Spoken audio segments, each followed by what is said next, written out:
In the dead of winter, silence is supposed to mean peace. But sometimes, in America's coldest winters, silence meant something far worse.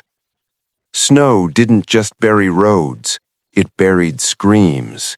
It erased footprints. It preserved bodies exactly as they were at the moment terror froze them forever. What you are about to hear is not folklore, not campfire fiction, not internet creepypasta. These are documented winter horrors, events recorded in journals, government reports, newspaper archives, and survivor testimonies. Stories so disturbing that for decades they were softened, rewritten, or quietly forgotten. Tonight, we tell them as they truly happened.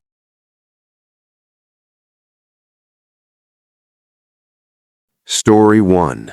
The Donner Party, when winter turned humans into monsters. 1846 to 1847. The Sierra Nevada mountains look peaceful in winter. White peaks, endless pine forests, snow so pure it blinds the eyes. But in November of 1846, those mountains became a frozen slaughterhouse. The promise of the American dream. In the mid-1800s, America was obsessed with westward expansion. California was the promised land, gold, fertile soil, a new beginning. Wagon trains left Missouri by the hundreds, families betting their entire lives on a single journey. Among them were 87 people who trusted a man named Lansford Hastings.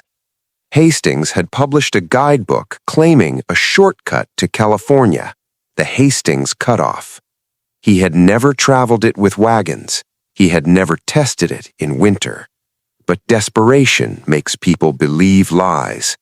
So the Donner Party turned south into what Hastings promised would save them weeks. Instead, it doomed them. Entering the frozen trap. By late October, snow began falling earlier than expected. Then it didn't stop. Oxen collapsed in drifts taller than wagons. Wheels froze solid. Children cried until their lips turned blue. By early November, the Sierra passes were sealed by walls of snow up to 20 feet high. They were trapped. No food supply, no rescue route, no way forward, no way back. Winter had closed its jaws. Starvation changes everything. At first, they rationed properly. Then the cattle died. They boiled hides. They chewed bones until their teeth cracked.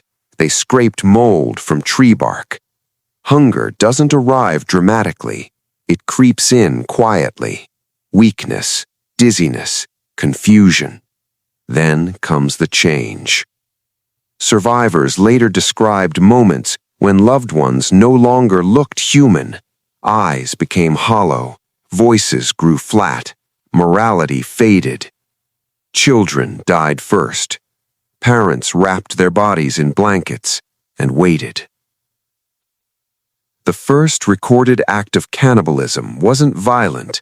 It was desperate. A man named Patrick Dolan died quietly one night. No wounds, no struggle. The group waited 2 days. Then someone suggested it. No one objected. They cut flesh from the legs first. Easier to pretend it was something else. One survivor later wrote, "I ate human flesh. I knew it. God forgive me. I did not think I would live." Winter had crossed a line that could never be uncrossed. Murder for meat. As starvation worsened, the rules vanished.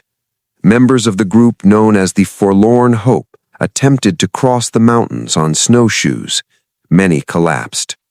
2 Native American guides, Lewis and Salvador, were shot and eaten. Not after death, they were murdered because they were weaker. This was recorded, confirmed, not denied. the cabins of death. At Alder Creek, survivors later described cabins where corpses were stacked like firewood. Children slept beside dead parents. People died mid-sentence. When rescue parties finally arrived months later, they found survivors who refused to leave the bodies. Some screamed when rescuers touched them, because those bodies were food. What the rescuers found. U.S. Army rescuer Daniel Rhodes wrote, "I found a woman sitting over a fire stirring a pot.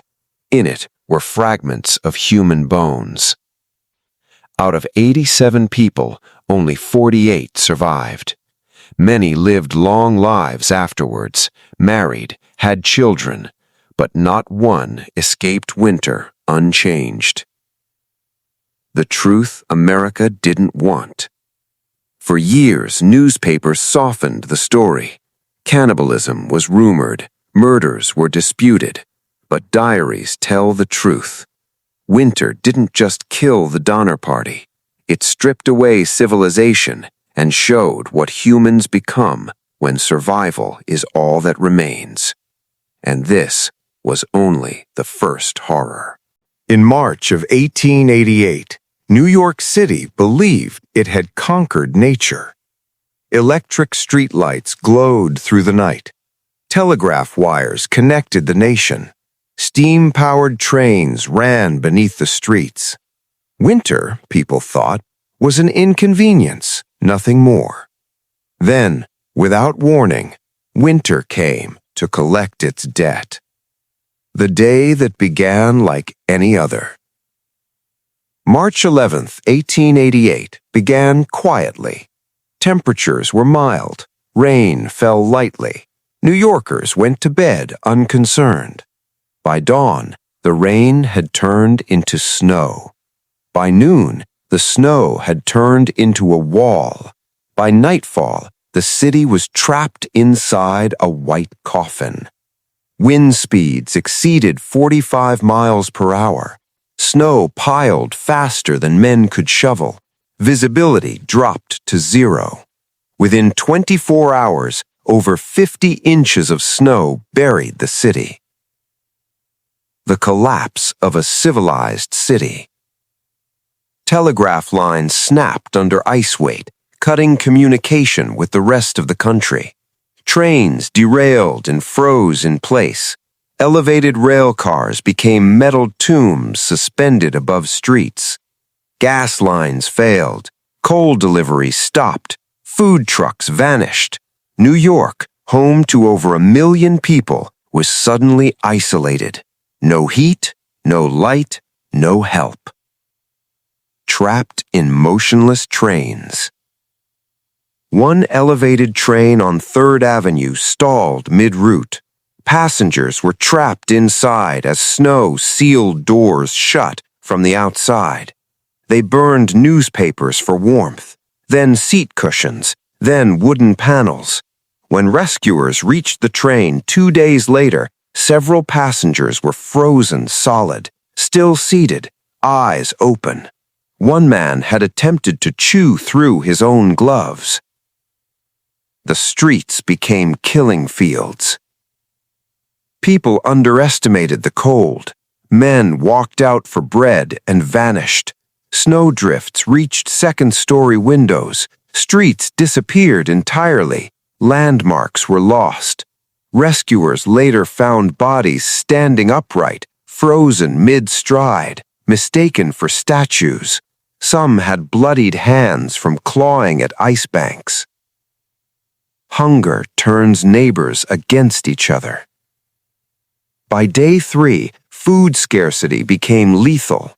Bakeries were looted, delivery wagons overturned and stripped bare.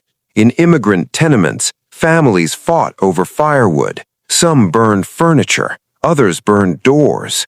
Newspapers later reported unofficial cannibalism rumors in extreme cases, never confirmed, never denied. What was confirmed, people killed each other over coal. The dead horses of